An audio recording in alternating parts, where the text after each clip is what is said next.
ஆன்லைனில் பார்த்து கொண்டிருக்கிறவங்களையும் அன்போடு கூட வாழ்த்துகிறேன். உங்கள் எல்லாரையும் ஆசீர்வதிப்பாராக. சங்கீதம் 91 கடைசி வசனம் வாசிங்கள். நீடித்த நாட்களால் அவனை திருப்தியாக்கி என் ரட்சிப்பை அவனுக்கு காண்பிப்பேன். நீடித்த நாட்களால் அவனை திருப்தியாக்கி என் ரட்சிப்பை அவனுக்கு என்ன செய்வேன்? காண்பிப்பேன். இந்த வசனத்தில் 3 வாழ்வு சொல்லப்பட்டிருக்கிறது. இந்த 3 வாழ்வு என்ற ஒன்று என்னவென்று சொன்னால் நீடித்த வாழ்வு, இன்னொன்று திருப்தியான வாழ்வு, இன்னொன்று ரட்சிப்பின் வாழ்வு. இந்த 3ஐயுமே கர்த்தர் நமக்கு தருவேன் என்று வாக்கு பண்ணியிருக்கிறார். எத்தனை பேருக்கு இது வேணும்? நீடித்த வாழ்வை கர்த்தர் நமக்கு தரப்போகிறார், திருப்தியான வாழ்வை கர்த்தர் தரப்போகிறார், ரட்சிப்பின் வாழ்வை கர்த்தர் தரப்போகிறார். இது தேவன் நமக்கு வாக்கு தத்தம் பண்ணி இருக்கிற ஆசீர்வாதம். ஆகவே இந்த திருப்தியான வாழ்வு என்று சொல்லும் போது நீடித்த வாழ்வு அதோட கொஞ்சம் சேர்ந்து வரலாம், ரட்சிப்பின் வாழ்வு அதை சேர்ந்து என்ன செய்யும், அது அர்த்தப்படுகிறது. திருப்தியான வாழ்வு என்று சொன்னால் என்ன என்றால், திருப்தியான வாழ்வு என்பது மன நிறைவு, மகிழ்ச்சி மற்றும் நேர்மையான உணர்வுகளை கொண்ட ஒரு வாழ்வு. இது வெறும் பொருள் சார்ந்த விஷயங்களில் மட்டுமல்ல, மாறாக உறவுகள், செயல்கள் மற்றும் உள்மன அமைதி ஆகியவற்றிலும் அடங்கி உள்ளது. அதுதான் அதனுடைய அர்த்தம். சாட்டிஸ்ஃபேக்ஷன், திருப்தி. திரும்ப அதை சொல்றேன். திருப்தியான வாழ்வு என்பது மனநிறைவு, மகிழ்ச்சி மற்றும் நேர்மறையான உணர்வுகளை கொண்ட ஒரு வாழ்வு ஆகும். இது வெறும் பொருள் சார்ந்த விஷயங்களில் மட்டும் இல்லை, மாறாக உறவுகள், செயல்கள் மற்றும் உள்மன அமைதி ஆகியவற்றினாலும் அடங்கி உள்ளது. பிரைஸ் தி லார்ட், அல்லேலூயா. அப்ப திருப்தியான வாழ்வு அப்படின்னு கேட்டா உங்களுக்கு இனி சொல்ல தெரிய வேண்டும். ஆமென். இந்த திருப்தியான வாழ்வு என்று சொல்லும் பொழுது அதில் அடங்கியிருக்கிற ஒரு வார்த்தை மன நிறைவு. மன நிறைவு. நம்முடைய மனதிலே ஒரு fullness of heart, fullness of heart, மனசு நிரம்ப இருக்கு அப்படின்னா என்ன? அதாவது எதிர்பார்த்த ஒரு காரியம் இப்போ நமக்கு நடந்து விட்டது, நன்றாய் நடந்து விட்டது அப்படிங்கும்போது மனசு எப்படி இருக்கும்? நிறைவா இருக்கும். 3 பொட்ட பிள்ளைங்க அப்பாவுக்கு, 3 பொட்ட பிள்ளைங்க இருக்கிற 3 பேருக்கு கல்யாணம் ஆயிடுச்சு. முதல்ல பார்த்து பார்த்து பார்த்து கிடைச்ச நல்ல ஒரு கல்யாணம் நடந்துச்சு. 2வது பொண்ணுக்கு பார்த்து பார்த்து நல்ல ஒரு மாப்பிள்ளை எல்லாம் செட்டில் ஆச்சு. 3வது பிள்ளையும் பார்த்து நல்ல ஒரு மாப்பிள்ளை எல்லாம் செட்டில் பண்ணியாச்சு. இப்போ என்ன சொல்லுவார் அப்பா அம்மா? ரொம்ப மன நிறைவா இருக்குங்க, ரொம்ப 3 மாப்பிள்ளை, நல்ல தங்கமான மாப்பிள்ளை, எல்லாம் படித்து அவங்க எல்லாம் செட்டிலாக இருக்காங்க. மன நிறைவு. இதுக்கு பிறகு என்னது? மன நிறைவு. ஆகவே கர்த்தர் உங்களுடைய மன நிறைவுக்கான காரியங்களை செய்வார் என்று எத்தனை பேர் விசுவாசிக்கிறீங்க? அவர் திருப்திப்படுத்துவார் என்றால் கர்த்தர் உங்களை மன நிறைவு அடைய செய்வார். கரங்களை வைத்து கர்த்தர் மகிமைப்படுத்துவோமா? நீடித்த நாட்கள் திருப்தி ஆக்கி உனக்கு என்ன செய்வேன்? ரட்சிப்பை காண்பிப்பேன். நீடித்த நாட்களாக வாழ்ந்து கடைசியில் நரகத்துக்கு போய் பிரயோஜனம் என்ன? ரட்சிப்பை கர்த்தர் தந்து ரட்சிப்பின் வாழ்வில் திருப்தி அடையணும். ரட்சிப்பின் வாழ்வில் கர்த்தர் திருப்தி அடைய செய்யணும். ஆகவே ஆண்டவர் நான் ரட்சித்தார், அந்த ரட்சிப்பில் நான் நிலை நின்றிருக்கிறேன். அப்போஸ்தலனாகிய பவுல் என்ன சொல்கிறார்? நல்ல போராட்டத்தை போராடினேன், ஓட்டத்தை முடித்தேன், விசுவாசத்தை காத்துக்கொண்டேன், இது முதல் நீதியின் கிரீடம் எனக்காக வைக்கப்பட்டிருக்கிறது. அந்நாளிலே அவர் எனக்கு அதை செய்வார், அது எனக்கு தருவார். அவருடைய பிரசன்னமாகுதலை விரும்புகிற எல்லாருக்கும் அதை தந்தருளுவார். ஆமென், ஹல்லேலூயா. ஆகையினாலே கடைசி வரையிலையும் நம்ம ரட்சிப்பின் வாழ்விலே நம்ம இருக்கணும். அந்த ரட்சிப்பின் வாழ்வோடு நம்ம கண்ணை மூடணும். கடைசி வரையிலையும் அந்த ரட்சிப்பில் நாம் திருப்தி அடையணும். அந்த ரட்சிப்பின் வாழ்வை நம்ம காத்துக்கொள்ளணும். அப்படி காத்துக்கொள்ளும்படியாக கர்த்தர் உதவி செய்யணும்னு சொல்லி தினந்தோறும் நம்ம ஜெபிக்க வேண்டியது அவசியமாக இருக்கிறது. ஹல்லேலூயா. இவ்வளவோ கொஞ்ச நாள் சபையில் இருந்தோங்கிறது இல்லை, நம்ம சபையில் கடைசி மூச்சு வரையிலையும் இருக்கிறது. சபையில் வைராக்கியமாக இருக்கணும், உபதேசத்தில் வைராக்கியமாக இருக்கணும். நீங்கள் எத்தனை பைபிள் காலேஜ் படிச்சீங்க, எத்தனை டிகிரி அதெல்லாம் வாங்கினீங்கிறதே விஷயம் கிடையாது. உபதேசத்தில் வைராக்கியம் இருக்கா? ஆர் ஸ்டான்லின்னு ஒருத்தர் பைபிள் காலேஜுக்கு போகாதவர், ஏகப்பட்ட புஸ்தகங்கள் இருக்கிறாரு, இன்டர்நேஷ்னல் அவர் வெரி வெரி, அதாவது கிரேட் ப்ரீச்சர். அதனால் அந்த மாதிரி நம்ம எவ்வளவு டிகிரி இருக்கிறது அல்ல, நம்ம உபதேசத்தில் வைராக்கியமாக இருக்கணும். வசனத்தில் எப்படி இருக்கணும்? வைராக்கியமாக இருக்க வேண்டியது அவசியமாக இருக்குது. எத்தனை மகிமைப்படுத்துவோமா? ஞானஸ்நானம்னா என்ன? பிதா குமாரன் பரிசுத்தாவி நாமத்தினாலே அப்படின்ட்டு இருக்கு. அப்போ இல்லை இயேசுவின் நாமத்தில் கொடுத்தா போதும் அப்படின்னா அது உறுதி இல்லைன்னு அர்த்தம். அது பரவாயில்ல, மூழ்கி கொடுக்கலாம், கொஞ்சம் தண்ணி கம்மியாக இருந்ததுன்னா தூக்கி என்ன செய்யலாம், அவ்வளோ ஊற்றிடலாம் தலையில் அப்படின்னா, இல்லை முட்டி போட வச்சு கொடுக்கணும், இல்லை அதுக்கு ஏற்பாடு பண்ணணும், அவ்வளோதான். அதுக்காக சூழ்நிலை அப்படி இருக்காகவே இங்கே உபதேசத்தை என்ன செய்ய முடியாது, குறைக்க முடியாது. தண்ணியை கூட்டணுமே தவிர உபதேசத்தை குறைக்க முடியாது. இது குறைக்கக்கூடாது, அங்கே கூட்டணும். இயேசுவின் நாமத்தில் தான் ஞானஸ்நானம், இல்லை பிதா குமாரன் பரிசுத்தாவின் நாமத்தில் ஞானஸ்நானம். என்ன இன்டெலிஜென்ஸ், நம்ம இன்டெலிஜென்ஸு அப்புறம் ஆர்டிஃபிஷியல் இன்டெலிஜென்ஸு ரெண்டையும் ப்ளஸ் பண்ணுங்க. அதுக்கு பிறகு என்ன செய்யணும், காட்ஸ் இன்டெலிஜென்ஸையும் ஆட் பண்ணுங்க. அப்புறம் டிவைன் இன்டெலிஜென்ஸ் வரும். கர்த்தருக்கு ஸ்தோத்திரம். கர்த்தரை மகிமைப்படுத்துமா? பிதா குமாரன் பரிசுத்தாவி 3 இழையாமல், அதே போல் இதில் 3 மாதிரி, அதுலேயும் 3, எல்லாத்துலேயும் 3 3 3. அது 2 அப்படிங்கிறது எதுலேயுமே கிடையாது. 3 அப்படிங்கிறது தான் பார்க்குறோம். பிதா குமாரன் பரிசுத்தாவி. அதே மாதிரி மேட்டர், டைம், மேட்டர், ஸ்பேஸ். ஆதியிலே தேவன் வானத்தையும் பூமியையும் படைத்தார். ஆதியிலே டைம், அப்புறம் வானம் ஸ்பேஸ், பூமி மேட்டர். இப்போ இது எல்லாமே விஞ்ஞானம் அடுத்தது எல்லாமே என்னவென்று சொன்னால் பரிசுத்த வேதாகமத்தில் மிக தெளிவாக இருக்கிறது. இதை புரிந்து கொண்டு அதன் அடிப்படையில் வேதத்தை படித்து உபதேசங்களிலே உறுதியாயும் வைராக்கியமாகவும் இருக்க வேண்டியது அவசியம். அப்படி இருந்தால் தான் ரட்சிப்பை கர்த்தர் நமக்கு காண்பிப்பார். நம்ம பரலோகத்துக்கு போய் சேர முடியும். தேவ சமூக கரங்களை வைத்து ஆண்டவரே, உபதேசத்தில் நான் வைராக்கியமாக இருக்கணும். உபதேசத்துக்கு காம்ப்ரமைஸ் ஆகவே கூடாது. உபதேசத்தில் காம்ப்ரமைஸ் ஆகவே கூடாது. கள்ள ஊழியர்கள் பின்னால் நான் போகக்கூடாது. கள்ள போதர்களுக்கு நான் போதகளை பின்பற்றக்கூடாது. அந்த உபதேசங்களை கவனியாதபடிக்கு 1 தீமோத்தேயு 1ஆம் அதிகாரத்தில் சொல்லப்பட்டிருக்கிறது. தீமோத்தேயுவே, அப்படி கள்ள போடு உபதேசத்தை கவனியாமல் இருந்தால் தான் விசுவாசத்தை காத்து கொள்ள முடியும். கரங்களை அசைத்து கர்த்தரை மகிமைப்படுத்தும். ஹல்லேலூயா. அதாவது இந்த திருப்தியான வாழ்வுக்கான வழிகள் என்று சொல்லும்போது தலைப்புகளை சொல்கிறேன். நம்பர் 1, உண்மையான உறவுகளை கட்டி எழுப்ப வேண்டும். நம்பர் 2, 2வது உண்மையான செயல்களை செய்யுங்கள். 2வது என்னவென்றால் உண்மையான செயல்களை செய்யுங்கள். 3வது உள்ளே அமைதியை கண்டறியுங்கள். உள்ளே அமைதியை கண்டறியுங்கள். 3வது சொல்லிட்டு 4வது சாதனங்களை என்ன செய்யுங்கள், குறைவாய் வைத்திருங்கள். மினிமைஸ் த திங்ஸ், பொருட்கள், மினிமைஸ் த திங்ஸ், சாதனங்களை, பொருட்களை குறைவாய் வைத்திருங்கள், மினிமைஸ் செய்யுங்கள். நம்பர் 5, அதாவது நம்பிக்கையுடன் இருங்கள். நம்பிக்கையுடன் வாழுங்கள். நம்பிக்கையுடன் வாழுங்கள். நம்பிக்கை அப்படிங்கிறது தேவை. 6, சமூகத்தில் பங்களிப்பு செய்யுங்கள். சமூகத்தில் என்ன செய்யுங்கள், சமூகத்திற்கு பங்களிப்பு செய்யுங்கள். சமூகத்தில் பங்களிப்பு உள்ளவர்களாயிருங்கள். நம்பர் 7, நன்றி உணர்வை கட்டி எழுப்புங்கள். நன்றி உணர்வை கட்டி எழுப்புங்கள். 7, 8, மகிழ்ச்சியான தருணங்களையும் அனுபவியுங்கள். இந்த 8 காரியங்களை ஒரு விஷயத்தை மட்டும் பார்க்கலாம் என்று நினைக்கிறேன். முடிந்தால் அப்படி தலைப்புகளை கொஞ்சம் மேலோட்டமாக சொல்லி நான் கடந்து போக விரும்புகிறேன். முதலாவதாக உண்மையான உறவுகளை கல்டிவேட் செய்வது. உண்மையான உறவுகளை கட்டி எழுப்ப வேண்டும்.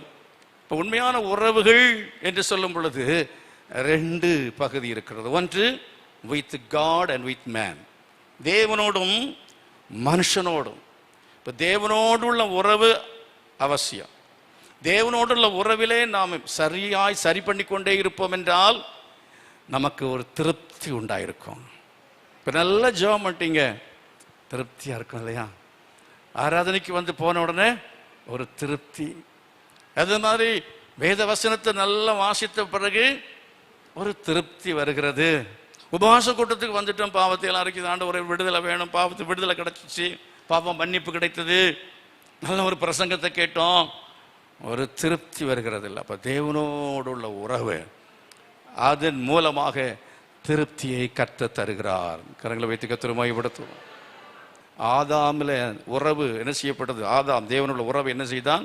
இழந்த உறவை மறுபடியும் அவன் பெற்றுக்கொண்டான். அதுக்கு பிறகு அதை காத்து கொண்டான். கர்த்தருக்கு ஸ்தோத்திரம். அதுக்கு ஒரு ஆதாம் அந்த உறவை இழந்து போனான் என்று எங்கேயும் சொல்லப்படவில்லை. ஆகவே ஆதாம் அந்த உறவை அவன் காத்து கொண்டபடினாலே, அதை கட்டி எழுப்பினபடினாலே கர்த்தர் அவனுக்கு நீடித்த வாழ்வை கொடுத்தார். அவன் நீடித்து வாழ்ந்தான். அவன் அன்றைக்கு சாகவில்லை. கர்த்தர் அவனை நீதியின் வஸ்திரத்தை உடுத்தினார். அவன் நிர்வாணம் அறைக்கப்பட்டது. கர்த்தர் அவனுக்கு திருப்தியான வாழ்வை கொடுத்தார். அவனுக்கு கர்த்தர் ரட்சிப்பையும் காண்பித்தார். சத்தமா கர்த்தர் மகிமைப்படுத்துமா? அது எவ்வளவு இப்படி நீங்க சொல்ல முடியும்? பாவம் செய்தவன் அல்லவா, பாவி அல்லவா அப்படின்னு சொல்லி நீங்க சொல்றீங்களா? நீங்க வேதத்தில் வாசிக்கும் பொழுது லூக்காவிலே நீங்க பார்ப்பீங்க, அந்த சந்ததி பற்றி சொல்லியிருக்கோம். கடைசியில் அந்த 2ஆம் அதிகாரம் கடைசியில் Adam the son of God என்று அங்கே எழுதப்பட்டிருக்கும். The Adam the son of God. ஆதாம் தேவனால் உண்டானவன் என்று தமிழில் இருக்கும். ஆனால் ஆங்கிலத்தில் படித்தீர்களா Adam the son of God என்று கொடுக்கப்பட்டிருக்கும். அருமையானவர்களே, தேவனோடுள்ள உறவை அவன் மறுபடியும் புதுப்பித்து அவன் பெற்றுக்கொண்டு, இழந்து போனதை பெற்றுக்கொண்டான். எப்படி பெற்றுக்கொண்டான் என்பதை பார்க்கும் பொழுது, இயேசு கிறிஸ்து அவர் சிலுவையிலே மரித்து அவர் இரத்தத்தை சிந்தி அவர் நமக்கு சம்பாதிக்க போகிறதான அந்த அனுபவம், அந்த பலி செலுத்துகிற அனுபவம், அல்லாவிட்டால் நமக்காக அடைய வேண்டியதான அந்த ஆக்கினையை அடைந்து மரணத்தை தன்மேல் ஏற்றுக்கொள்வதற்காக அவர் வாக்கு கொடுத்தார். அதான் வாக்கு தத்தம். ஸ்திரீயின் வித்து சர்ப்பத்தின் தலை என்ன செய்யும்? நசுக்கும் என்கிற வாக்கு தத்தம். ஸ்திரீயின் வித்தாக வந்து சிலுவையிலே சர்ப்பத்தின் தலையை நசுக்குவேன், சாத்தானை ஜெயிப்பேன், மரணத்தை நான் மேற்கொள்வேன் என்று ஆண்டவர் அந்த நீதியை நிறைவேற்றுவேன் என்று சொல்லி கர்த்தர் வாக்கு தத்தம் கொடுத்தவர். அப்படியே ஆதாமை கூப்பிட்டார். ஆதாமை கூப்பிட்டு, ஆதாமே நீ எங்கே இருக்கிறாய் என்று சொன்னார். ஆதாமை கூப்பிட்ட உடனே முதல்ல ஒழித்து கொண்டான். அவன் ஒழித்து கொண்டான். ஏன்னா அவன் இப்பொழுது தேவ நீதியில் இல்லை, அவன் சுயநீதியினாலே தன்னை மறைத்து கொண்டாலும் அவன் தான் பாவி இல்லை என்பதை அவனால் சொல்ல முடியாது. அவன் நிர்வாணத்தை மற்றவர்கள் பார்க்கும் பொழுது காணவில்லை. எல்லாரும் அந்த சுயநீதியினால மறைத்து கொள்கிற சமயத்தில் மற்றவர்கள் மத்தியில் ரொம்ப சூப்பரான ஆள் தான். மேடையில் என்ன ஆடினாலும் பாடினாலும் நான் சுயநீதியினால நான் சொல்லலாம், நான் 2 தரம் உபவாசிக்கிறேன், அப்புறம் நான் வாரத்தில் நான் டெய்லி நான் 1 மணி நேரம் நான் ஜெபம் பண்ணுறேன், 2 நேரம் ஜெபம் பண்ணுறேன், வாரத்தில் 3 தரம் உபவாசிக்கிறேன், நான் எல்லாவற்றும் தசமபாகம் கொடுக்க. சில ஆட்கள் இப்படியே சொல்லிட்டு இருப்பாங்க பாருங்க. மேடையில் சாட்சி சொல்றேன்னு சொல்லி தன்னுடைய சுயநீதிகளையே விளம்பரப்படுத்தி கொண்டு இருக்கிறவர்கள். அதனாலே தங்களுடைய அதாவது உள்ளுக்கு இருக்கிற எல்லாத்தையும் மறைத்து கொள்ளலாம் என்று நினைக்கிற நினைப்பு தவறு.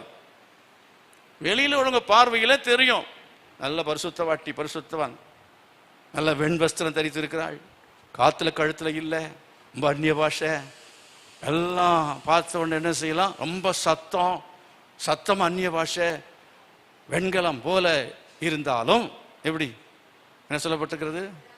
அன்பு உனக்கு இல்லாவிட்டால் நீ சத்தமிடுகிற வெண்கலம் போல, அன்பு இராவிட்டால் நீ சத்தமிடுகிற வெண்கலம் போல இருப்பாய் என்று சொல்லி இருக்கிறது. அர்த்தம் என்ன? அன்புனா என்ன? தேவனோடுள்ள உறவு உனக்கு இல்லை என்றால் சத்தத்தினால பிரயோஜனமே இல்லை. கத்துனால அபிஷேகம் வராது. உனக்குள்ள நீ முழங்கால் போட்டு உனக்குள்ள தேவ நீதி இருக்குன்னு சொன்னா, கர்த்தரோடுள்ள உறவு சரியா இருக்கும் என்றால் கர்த்தரோட உறவில் பாஸ்டர் இருந்தால் பாஸ்டர் என்ன செய்யணும்னா இந்த விசுவாசிகளை என்ன செய்யணும்? கர்த்தரோட உறவில் இணைக்கிற வேலை. விசுவாசியோடு தன்னை இணைச்சி அப்புறம் கர்த்தரோடு இணைக்கிறது தான் ஊழியக்காரன் மேடையில் செய்கிற ஊழியம். கரங்களை வைத்து கர்த்தரை மகிமைப்படுத்துவான். அது இன்னொரு முக்கோணம் இல்லையா? பிதாக்குமாரன் பரிசுத்தாவி ஒரு முக்கோணம், ஆவியாத்மா சரணம் ஒரு முக்கோணம், அப்புறம் அப்புறம் ஆமாம் ஏஐ ஜிஐ அதெல்லாம் ஒரு முக்கோணம், அப்புறம் டைம் ஸ்பேஸ் மேட்டர் எல்லாம் முக்கோணம் தான். அது மாதிரி பாஸ்டர் பிலீவர், ஆமாம் பாஸ்டர் இங்கே இப்படி கனெக்ட் பண்ணி இவங்களை மட்டும் மேலே கனெக்ட் பண்ண முடியாது. அவர் அங்கேருந்து கனெக்ஷன்லேருந்து இங்கே இறங்கி வந்து மக்களோடையும் கனெக்ட் ஆகி இந்த மக்களை என்ன செய்யணும்? ஆண்டவரோடு கனெக்ட் பண்ணுறது தான் ஊழியக்காரன் பிரசங்கத்தில் செய்கிற வேலை. அதே போல என்னன்னா அவன் ஆராதனை நிலை மூலமாக செய்கிற வேலை. இப்போ என்ன நடக்குது அப்படின்னு கேட்டீங்கன்னு சொன்னால் என்ன நடக்குது தெரியுமா? அதாவது இவன் என்ன செய்கிறான்னா அவன் மேலே கனெக்ஷன் கிடையாது, மேலே இருக்கணும் அப்படி செய்ய மாட்டான். ஈவன் இங்கே கனெக்ட் பண்ணி இங்கிருந்து தனக்குள்ளே கனெக்ட் பண்ணுகிறான். அது சொன்ன உங்களுக்கு புரியும்னு நினைக்கிறேன். இப்போ மேடையில் இருந்த பிரசங்கியார் தனக்குள்ளே விசுவாசிகளை இழுத்து கொண்டு கவர்ச்சி செய்து, இப்போ ஏன் ஃபுல் ஹேண்ட் போட்டிருக்கேன், ஏன் டையெல்லாம் கட்டியிருக்கிறேன், இது ஒரு டீசெண்டாக இருக்கணும் அப்படின்னு சொல்லிட்டு தான், ஒரு டீசெண்டாக இருக்கணும் அப்படின்னு சொல்லிட்டு. இதுக்கு மேலே போட்டால் என்ன செய்யணும்னா ஒரு கோட்டு போட்டால் இன்னும் பெர்ஃபெக்டாக இருக்கும். ஆனால் செத்து போயிடுவேன், சூடு. அதனால் ஏசி பண்ணிவிட்டு அந்த மாதிரி பண்ணுவோம். அது இருந்தால் ரொம்ப நல்லா தான் இருக்கும் இல்லையா? நல்லா கொஞ்சம் தொலைன்னு ஜிப்பாக போடணும். ஜிப்பாக போட்டு ஒரு பைஜாமா போட்டிருந்தா அது கரெக்டாக இருக்கும் இல்லையா? அப்படி இல்லை அப்படின்னு சொன்னால் ஃபாதர் போட்டுக்கா பார்த்தீங்களா? ரோமன் கேத்தலிக் ஃபாதர்ஸ் மாதிரி அதை ஃபுல்லாக போடணும், டான்ஸ் மாதிரி போட்டால் உடம்புன்னு தெரியாது. இப்போது டைட் பேண்ட்டு, டைட் பனியன், கிழிகிறது மாதிரி பேண்ட்டையும் போட்டுட்டு நின்று ஷூவும் போட்டுட்டு மேலே சினிமாக்காரன் மாதிரி ஆடினால் இதுக்கு வேலை தேவனோடு கனெக்ட் பண்ணுவதல்ல, மனுஷனோடு தன்னை கனெக்ட் பண்ணுவது, மனுஷனோடு தன்னை கனெக்ட் பண்ணுவது. பார் பார் பார் அப்படின்னு சொல்லி தன்னுடைய திறமையை காட்டி நகைக்க வச்சு சிரிக்க வச்சு ஆடி பாடி இந்த சினிமாக்காரர்கள் தேவனோட இணைக்கிறாங்க இல்லை, தங்களோடு இணைத்து தங்களுக்கு ரசிகர்களை என்ன செய்கிறார்கள்? சேர்த்துக் கொள்கிறார்கள். அந்த வேலையை செய்கிறவனுக்கு ஐயோ, அந்த வேலையை செய்தால் ஐயோ. அசதியாய் கர்த்தருடைய வேலையை செய்கிறவனுக்கு ஐயோ. மந்தையை கைவிடுகிற அபத்தமான மேய்ப்பனுக்கு ஐயோ. பாஸ்ட் விட்டுட்டு ஓடி போயிடுவாரோன்னு சில சொல்றீங்க. அதெல்லாம் ஓடிலாம் போக மாட்டேன். என்ன சரியானபடி சரியானவைகளை செய்து முடிக்கிறது என் கடமை இல்லைங்கதா? பிள்ளையை பற்றி ரோட்டில் போட்டுட்டு போகிறதா அப்பாவுக்கு வேலை, அப்பாவுக்கு வேலை இல்லை. பராமரித்து பாதுகாத்தது ஒரு பாதுகாப்பாக அது இருக்கிறது என்று தெரிந்தாதான் சாகும்போது அந்த பாஸ்டுக்கு ஒரு திருப்தி, ஒரு மனநிறைவு. நம்ம கஷ்டப்பட்டு சம்பாதிச்ச கட்டினோம், அது நல்லாவே இருக்கு, 10 மடங்கு அதை விட வளர்ந்துச்சு. கர்த்தரை மகிமைப்படுத்துவோமா? நாமக்கல்லுக்கு நான் முந்தின மாதம் போயிட்டு வரும்பொழுது திருப்தி. 2 சர்வீஸில் ஆட்கள் நிறைய இருந்தாங்க, 2 சர்வீஸில் பேசினேன். திருப்தி. விட்டுக்கிட்டு வரும்போது ஓன்னு அழுதாங்க. திடீர்னு அறிவிச்சேன், ஓன்னு அழுதாங்க. அதுக்கு பிறகு அதுக்கு அடுத்த வாரத்தில் நான் அன்னைக்கு சொன்னேன், நான் மாதத்துக்கு ஒரு முறை நான் கட்டாயம் வருவேன்னே, மாதத்துக்கு ஒரு முறை கட்டாயம் வருவேன்னே. அடுத்த வாரத்தில் முந்தின வாரமே காணிக்க சாவியெல்லாம் அந்த ஊழியக்கார்ட்ட கொடுத்துட்டேன் நான்.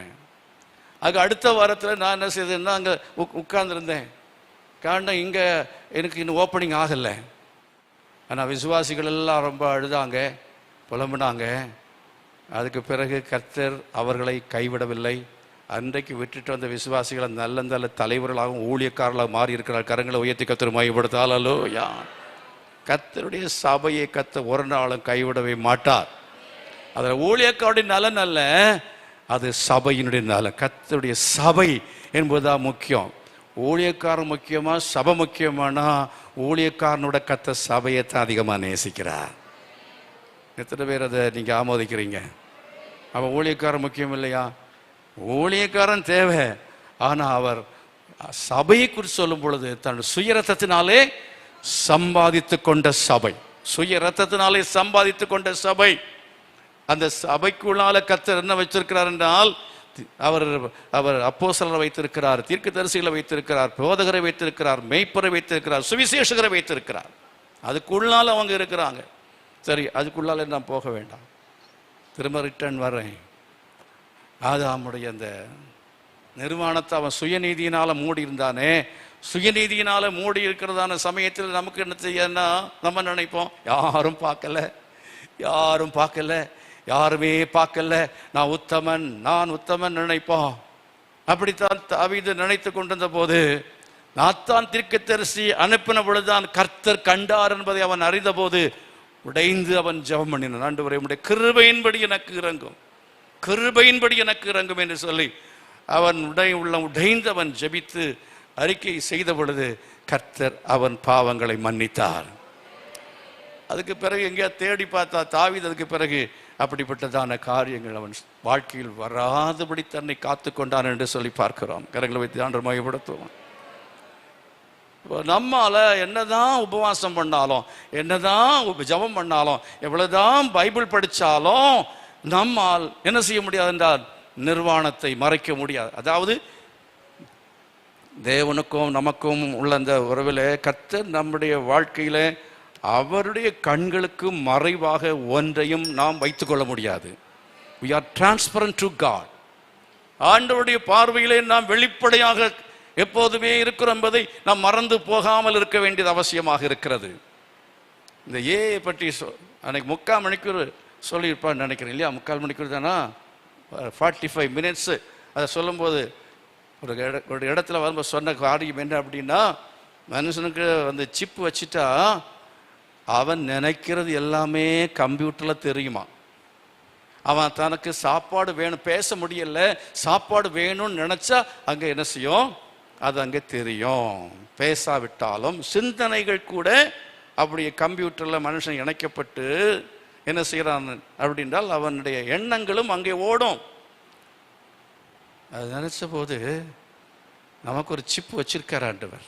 நாசியில ஜீவ சுவாசத்தை ஊதினார் பாருங்க, அதுதான் சிப்பு வச்சிட்டாரு. இப்போ கனெக்ட் பண்ணியிருக்காரு. ஒவ்வொரு மனுஷனும் என்ன நினைக்கிறானோ அதுவே அங்க ரெக்கார்ட் ஆகுது, மேல ரெக்கார்ட் ஆகுதுங்கிற ஒரு உண்மை உங்களுக்கு எத்தனை பேருக்கு புரிகிறது? மனுஷனுடைய சிப்பிலேயே அவ்வளவு விஷயம் இருக்குன்னா ஆண்டவருடைய சிப்பில் அவர் என்ன வச்சிருக்காரு தெரிய. மனுஷன் ஆண்டவர் படைத்ததான கர்த்தர் மண்ணிலிருந்து உண்டாக்கினார். சிப்பும் மண்ணில் தான் தான் சொன்னேன். ஐயும் ஏயும் ரெண்டும் மண்ணு தான் சொன்னேன். கர்த்தருக்கு ஸ்தோத்திரம். ஐயும் மண்ணிலிருந்து வந்ததுதான், ஏயும் மண்ணிலிருந்து வந்ததுதான். அதெல்லாம் மண்ணிலிருந்து வந்தவைகள் தான். இந்த ரெண்டும் சேர்ந்தா அப்புறம் என்ன செய்யணும், தேவனோடு சேரணும். அந்த மூணும் சேர்ந்தாதான் அவன் வாழ்க்கையில தெய்வீக விடுதலையும் ஆசீர்வாதம் வரும். கரங்களா சேர்த்து கர்த்தர் மகிமைப்படுத்தும். ஹல்லேலூயா. அதனால தான் சங்கீதக்காரனாகிய தாவீது அவன் ஜெபம் பண்ணும்போது சொல்றான், உமக்கு முன்பாக நான் எங்கே நான் ஓடுவேன், பாதாளத்தில் படுக்கை போட்டாலும் அங்கேயும் இருக்கிறீர், வானத்துக்கு ஏறினால் அங்கேயும் இருக்கிறீர் என்று சொல்கிறதை பார்க்கிறோம்.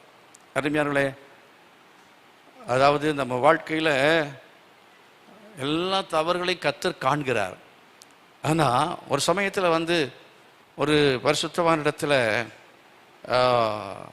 மார்ட்டின் லூத்தர் நினைக்கிறேன், அவரிடத்துல வந்து சாத்தான் சொன்னானா, என்ன சொன்னான், பாவத்தை எல்லாம் அப்படியே கம்ப்யூட்டரில் போட்டு காட்டுறது மாதிரி காட்டி நீ பாவி அப்படின்னு பழைய பாவத்தையெல்லாம் ஓட விட்ட பொழுது கொஞ்ச நேரம் அவர் அப்படியே அதிர்ந்துட்டார். ஐயோ பிசாசு குற்றம் சாட்டுகிறானே, நரகத்துக்கு போயிடுவோமோ அப்படிக்கும்போது அவன் சொன்னான், அதுக்கு அதுக்குள்ள வேலை, இயேசு கிறிஸ்துவின் ரத்தம் சகல பாவங்களை நீக்கி சுத்திகரிக்கும்.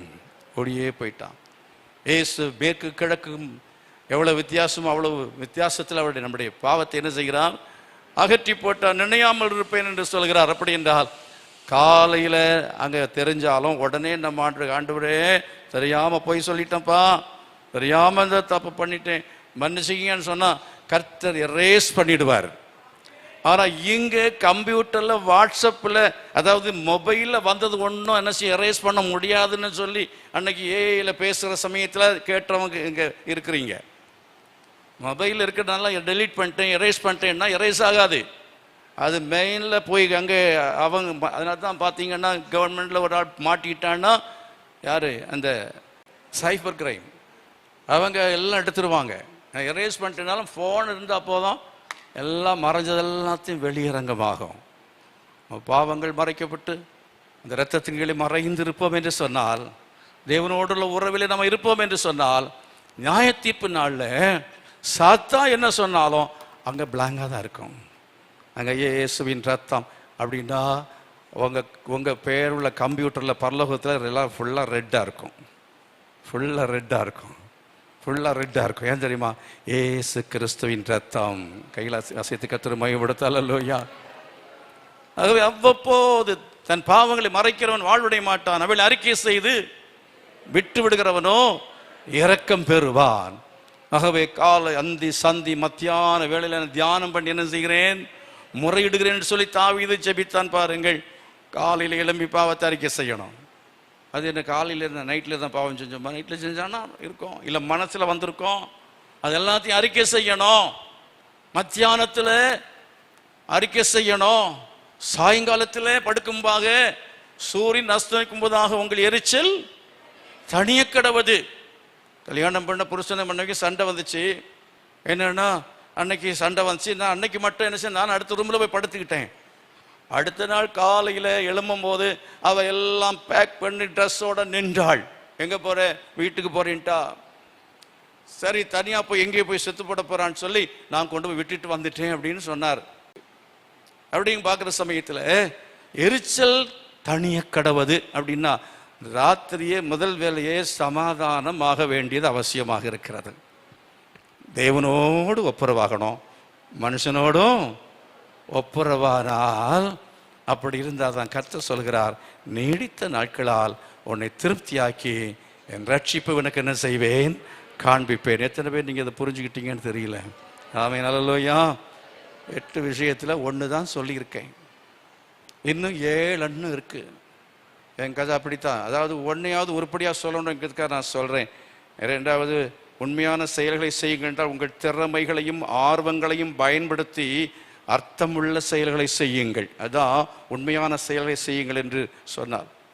பேழையின் மூலமாக நோவா மக்களின் ரட்சிப்புக்காக செய்யும் செயல்களை அங்கே பார்க்கிறோம். ஆகவே மக்களின் ரட்சிப்புக்கான செயல்களை செய்வதுதான் உண்மையான செயல்களாக இருக்கிறது. கர்த்தரை மகிமைப்படுத்துங்கள். அல்லேலூயா. நம்பர் 3, உள்ளே அமைதியை கண்டறியுங்கள் என்று சொன்னேனே. தியானம் அல்லது பிற மன அமைதிக்கு உதவும் செயல்களை செய்யுங்கள். ஜெபம், வசன தியானம், அது மட்டுமல்ல தேவனுடைய சித்தம் செய்தல், doing the will of God. Abraham அதாவது உதாரணத்துக்கு ஆபிரகாமை குறித்த முதல்ல ஆதாமை சொன்னேன், ஏவாளை சொன்னேன், 2வது யாரு சொன்னேன், நோவாவை சொன்னேன், 3வது ஆபிரகாம். ஆபிரகாம் உள்ளே அமைதியோடு வாழ்ந்தான், அமைதியை கண்டறிந்தவன். கன்ஃபியூஸே கிடையாது, குழப்பமே கிடையாது. அவன் தேவ சித்தம் செய்வதில் he was very much perfect. அவன் அதை உண்மை உள்ளவன், அது பர்ஃபெக்டாக இருந்தான். அவன் உண்மையாக தேவ சித்தம் என்பதில் தவறாமல் இருந்தான். ஆகவே என்ன செய்ய வேண்டும் என்றால் ஜெபம் பண்ணணும், வேத வாசிக்கணும், உள்ளத்தெல்லாம் அமைதி கிடைக்கும். அது மட்டும் அல்ல, தேவனுடைய சித்தத்தை செய்யணும். போகணும், என்ன செஞ்சாலும் ஆண்டவரே உம்முடைய சித்தம், உம்முடைய சித்தம் இல்லாமல் ஒன்றும் நடக்கக்கூடாது, என் விருப்பம் இல்லப்பா, உம்முடைய சித்தத்தை காத்திருந்து கர்த்தருடைய சித்தத்தை செய்தால் உங்களுக்கு உள்ளத்துக்குள் இருக்கிற அமைதியை ஒன்றும் கெடுக்கவே முடியாது. எத்தனை பேர் ஆமென் சொல்றீங்க? 4வது சாதனங்களை மினிமைஸ் செய்யுங்க. அப்படின்னா என்னன்னா, அதாவது தேவையில்லாத பொருட்கள் வீட்டில் இருக்கக்கூடாது. தேவையில்லாத பொருட்கள் வீட்டில், தேவையில்லாத உடம்புல இருக்கக்கூடாது. காற்றுல 4-5 எண்ணெய் போட்டுட்டு, கழுத்தில் 4-5 போட்டுட்டு, சிலருக்கு சுமக்க முடியாமல் பாரத்தோடு இருக்கிறீங்களா, ஆண்டவர் உங்களை பார்த்து சௌகரியமால பார்த்து சொல்ல, வருத்தப்பட்டு பாரம் சுமக்கவில்லை, நீங்கள் எல்லாரும் காணிக்கப்பட்டு அண்டையில் வாருங்கள், நான் உங்களுக்கு என்ன செய்வேன். புரிஞ்சதா புரியலையா? புரிஞ்சதுக்காக ஸ்தோத்திரம். அதான் அடுத்தது என்னன்னா, சாதனங்களை மினிமைஸ் பண்றதுக்கு உதாரணத்துக்கு என்னன்னா, லோத்தின் மனைவி என்ன செய்யுங்கள், நினைத்துக் கொள்ளுங்கள். பேராசை, பண ஆசை, பொருளாசை அழிய போகிறது. தூதன் கையை பிடித்து இழுத்து கொண்டு போகும்போது என்ன செய்ய, திரும்பி பார்க்க என்ன செய்ய, நீ உன் ஜீவன் தப்ப ஓடிப்போ என்று அவன் சொல்லப்பட்ட செய்தியை கேட்டோம். அவள் திரும்பி பார்த்தாள், உப்பு தூணாய் மாறினாள். உலகத்தில் உள்ள பொருட்கள் மேல் ஆசை, பொருட்கள் மேல ஆசை வச்சேன்னா போச்சையா அபிஷேகம் சொன்னாரு ஃபாதர். அப்போ லோத்தின் மனைவி நினைத்துக் கொள்ளுங்கள். பேராசை, பண ஆசை, அது எல்லாத்தையும் கொடங்க வீட்டில் சேர்க்கணும் சேர்க்கணும் சேர்க்கணும். தேவை இருக்கு, தேவையில்லை, ஆசைப்பட்டதெல்லாம் இல்லை, அவசியமானவைகளை வீட்டில் நம்ம வாழ்க்கையில சேர்க்க வேண்டுமே தவிர அவசியம் இல்லாத ஆசைக்காக சேர்க்கவே கூடாது, அவசியத்துக்காக சேர்க்க வேண்டும். ஐந்தாவது என்னவென்று சொன்ன, தன்னம்பிக்கையோடு, நம்பிக்கையோடு இருக்கணும். நம்பிக்கை, நம்பிக்கை என்னால முடியும், அதெல்லாம் தன்னம்பிக்கை தான் அது. ஆனால் தன்னம்பிக்கை என்பது தன்னை மாத்திரம் நம்புவதில்லை. என்னை பலப்படுத்துகிற கிறிஸ்துவினாலே எல்லாவற்றையும் செய்ய எனக்கு பலன் உண்டு என்கிறதுல லெக்கோடும் லட்சியத்தோடும் வாழ்ந்தவன் தான் அப்போஸ்தலனாகிய பவுல். அப்போஸ்தலனாகிய பவுலை போல நீங்கள் லெக்குகளை வைத்துக்கொண்டு அதை நான் அடைய முடியும், அந்த மார்க்கை பெற முடியும், அந்த நிலைமைக்கு நான் என்ன செய்ய உயர முடியும், அப்படிங்கிற நிலைமையிலே நாம் ஜெபத்தோடு விசுவாசத்தோடு செயல்படுவதா இருப்போம் என்று சொன்னால் நமக்குள்ளாலே என்ன உண்டாக, நீடித்த வாழ்வும், ஒரு திருப்தியான ஒரு வாழ்க்கையும், ரட்சிப்போடும் ஒரு வாழ்க்கையும் முடித்து கொள்ள முடியும், நிறைவு செய்ய முடியும். ஆறாவது சொன்னேன், சமூகத்தில் பங்களிப்பு. ஏழைகளுக்கு உதவி செய்யணும். சமூகத்தில் இருக்கிற அதாவது வெல்ஃபேர், ஏழை மக்களுக்கு துணி கொடுக்கணும், தேவைப்பட்டால் கொடுக்கணும், பணம் தேவைப்பட்டால் கொடுக்கணும், தரித்திரருக்கு ஏதாவது கொடுக்கணும். நம்முடைய சகோதரனுடைய ஒரு ஆள் தரித்திரனா இருந்தால் அவனுக்கு என்ன செய்யணும், உதவி செய்யணும். கடன் கொடுத்தா சகோதரன் திருப்பி கேட்கக்கூடாங்கிறாரு. அந்த விதமாக நாம் என்ன செய்ய வேண்டும் என்று சொன்னால் உதவி செய்களா இருக்க. எல்லாத்துக்கும் மேலான உதவி என்ன தெரியுமா, நம்ம இயேசு கிறிஸ்துவை பற்றி சொல்லி இருக்கிறது, அவர் நன்மை செய்கிறவராய் சுற்றி திரிந்தார், பிசாசுகளை துரத்தினார், வியாதிகளை சுகமாக்கினார், அற்புதங்களை செய்தார், சுவிசேஷத்தை பிரசங்கம் பண்ணினார். சத்தமா கர்த்தரை மகிமைப்படுத்துவான். இதை விட சமுதாயத்துக்கு செய்யக்கூடிய பெரிய தொண்டு நன்மை வேற எதுவுமே இல்லை. அடுத்தது ஏழாவது, நன்றி உணர்வை கல்டிவேட் செய்யுங்கள். என்ன செய்யணும், நம்ம பெற்ற நன்மைகளுக்காக கர்த்தரிடத்துல என்ன செய்ய, நன்றி உள்ளவளா இருந்தா ஞாயிற்றுக்கிழமை ஆராதனைக்கு வரதை மறக்கவே மாட்டோம், வந்து ஸ்தோத்திரம் பண்றதை மறக்கவே மாட்டோம், ஆராதனையில கையை உயர்த்தி ஆராதிப்பதற்கு நம்ம மறக்கவே மாட்டோம், காணிக்கை நேரத்தில் தசமபாகம் போடுவதற்கு மறக்கவே மாட்டோம். Praise the Lord. Hallelujah. அது மட்டும் ஆண்டவருக்கு நல்ல நன்றி உள்ளவங்களா இருக்கணும். அது மாத்திரமல்ல மனுஷருக்கும் நன்றி உள்ளவங்களா இருக்கணும். பெற்ற அப்பா, பெற்ற அம்மா, இவர்கள் நம்ம சரியா பாதுகாத்து நம்ம போஷித்து காப்பாற்றி வழிநடத்தி வருகிற அப்படிப்பட்டதான நல்ல பெற்றோரை மறக்கவே கூடாது. கஷ்டப்பட்டு வளர்த்துனாங்களே, அவங்களுக்கு நன்றி உள்ளவங்களா இருக்கணும். கடைசியில அவங்க படுக்கையில கஷ்டப்படும் பொழுது கஷ்டம் பார்க்காம என்ன செய்யணும், உதவி செய்து நீங்க செய்கிற வேலை இருக்க, அது ஒரு பெரிய திருப்தியை கொடுக்கும், ஒரு பெரிய திருப்தியை கொடுக்கும். நன்றி உணர்வு இருந்தா உங்களுக்கு திருப்தியை கொடுக்கும். மகிழ்ச்சியான தருணங்கள் என்று சொல்லும்போது சின்ன சின்ன விஷயங்கள்லையும் நீங்க என்ன செய்யுங்க, மகிழ்ச்சியா இருங்க, மகிழ்ச்சியா இருங்க. ரொம்ப என்ன அப்படின்னு சொன்னா ஓவர் பரிசுத்தமா போய் எப்பவுமே சோத்திரம் சோத்திரம் சோத்திரம் கண்ணை மூடிட்டு இருக்க கூடாது. என்ன செய்யணும், பிள்ளைகள்லாம் கூப்பிட்டு போங்க. அதாவது லீவ் வந்தால் ஏற்காட்டு கூட போயிட்டு வாங்க, வேற இங்கே போக முடியாட்டா. சின்ன சின்னது தான் சொல்கிறேன். அமெரிக்காவுக்கு போக முடியாட்டா சின்ன சின்ன சந்தோஷம். இது ஏற்காடுக்கு போகிறது சின்ன சந்தோஷம். இல்லை வெளிநாட்டுக்கே பிள்ளைகளை கூப்பிட்டு போக முடியுமா, எங்கேயாவது எடுத்து போயிட்டு வரலாம், பிளான் பண்ணிட்டு போட்டு இஸ்ரவேலுக்கு போயிட்டு வரலாம், போகிறீங்களா? அந்த மாதிரி பெரிய பெரிய சந்தோஷம். இல்லை ஞாயிற்றுக்கிழமை என்ன செய்யுங்க, ஆராதனை முடிச்சுட்டு இன்னைக்கு கம்யூனியன் சர்வீஸ் முடிச்சுட்டு மாதத்துக்கு ஒரு நாளாவது பிள்ளைகளெல்லாம் கூட்டிகிட்டு என்ன செய்யுங்க, அந்த ரேடிஷனுக்கு போங்க, கர்த்தருக்கு ஸ்தோத்திரம். இல்லை பக்கத்தில் செல்வி மெஸ்ஸுக்கு அது போங்க. சின்ன சின்ன சந்தோஷம் அது குடும்பத்துக்கு ஒரு பெரிய திருப்தியை உண்டாகும். என் புருஷன் இன்னைக்கு எனக்கு சாப்பாடு வாங்கி கொடுத்தாரு, மாதம் ஒரு நாளாவது நான் சமையல் அறையை க்ளோஸ் பண்ணும்படி விடுமுறை, டுடே இஸ் ஹாலிடே அப்படின்னு போடும்படி எனக்கு உதவி செஞ்சாரு. செஞ்சு பாருங்க. இந்த சகோதரர்களுக்கு நீடித்த வாழ்வு, திருப்தி, அவங்க ரட்சிப்பை காண்பார்கள், நீங்களும் ரட்சிப்பை காண்பீர்கள். எழுப்பி நிற்போமா? எல்லாரும் எழுப்பி நிற்போம். எல்லாரும் எழுப்பி நிற்போம். தேவ சமூகத்தில் கரங்களை வைத்து இந்த வசனத்தை சொல்லி ஜெபம் கேளுங்க. ஆண்டவரே, நீடித்த நாட்களால் என்னை திருப்தியாக்கி ரட்சிப்பை காண்பிப்பேன் என்று சொன்னீரே, நான் ரட்சிப்பை காணணும். எத்தனை பேர் விரும்புறீங்க? எத்தனை பேர் விரும்புறீங்க? ஆண்டவர்கிட்ட ஜெபம் பண்ணி கேளுங்க. அவர்தான் இந்த வார்த்தையை சொன்ன திரும்பி திரும்பி சொல்லுங்க. உங்களுக்கு நீடித்த வாழ் வரும், உங்களுக்கு ரட்சிப்பு வரும், உங்களுக்கு திருப்தி கிடைக்கும். இல்லை இல்லை இல்லை, இந்த தியானித்ததான இந்த காரியங்கள், நாம் தியானித்து கொண்டிருக்கிறதான இந்த வேத வசனங்களின்படியாய் திருப்திக்கான காரியங்களை நம்ம செய்யும் பொழுது, திருப்தி அடையாத காரியங்களை நம்ம கவனம் செலுத்தாமல் இருக்க முடியும். உங்க வாழ்க்கை திருப்தி உள்ளதாய் மாறும். உங்க வாழ்க்கை திருப்தியோடு இருக்கும் என்றால் நீடித்த வாழ்வு தானாகவே அமையும். உங்க வாழ்க்கையில கர்த்தரை, நீங்கள் கர்த்தரோடு உள்ளதான உறவை காத்து கொண்டு நீங்கள் ஜீவிக்கும் பொழுது, மனுஷரோடும் தேவனோடு ஒப்புரவாகி நீங்கள் ஜீவிக்கிற வேளையில கர்த்தர் உங்களுக்கு அவர் நீடித்த வாழ்வை மாத்திரமல்ல, அவர் திருப்தியான வாழ்வை மாத்திரமல்ல, ரட்சிப்பை காணும்படி கர்த்தர் கிருபை செய்வார். ஒரு நாளில் கண்ணை மூடும் பொழுது பரலோகத்திலே நாம் அவருடைய முகத்தை நாம் தரிசிக்க போகிறோம். கர்த்தர் நமக்கு அந்த ரட்சிப்பின் அனுபவத்தை நம்முடைய வாழ்க்கையிலே நிஜமாக தரப்போகிறார். கரங்களை கொட்டி கர்த்தரை மகிமைப்படுத்தினார். அல்லேலூயா. ஸ்தோத்திரம் ஸ்தோத்திரம் ஸ்தோத்திரம் ஸ்தோத்திரம். Thank you Jesus. Hallelujah. Glory to God. Glory to Jesus. உமக்கு ஸ்தோத்திரம். Thank you Lord. Hallelujah.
என்று சொல்லுவோம். என் ஆத்துமாவே கர்த்தரை ஸ்தோத்திரி, என் முழுமை பரிசுத்த நாமத்தை ஸ்தோத்திரி.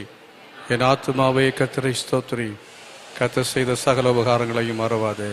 ஆமென். நம்முடைய கர்த்தராய் இருக்கிற இயேசு கிறிஸ்துவின் கிருபையும் பிதாவாகிய தேவனுடைய அன்பும் பரிசுத்த ஆவியானுடைய அந்யோன்யமும் சமாதான பாதுகாவலும் நம் அனைவரோடும் சகல பரிசுத்தவான்களோடு கூட இன்னும் நிலைத்திருப்பதாக. ஆமென். God bless you all. Thank you.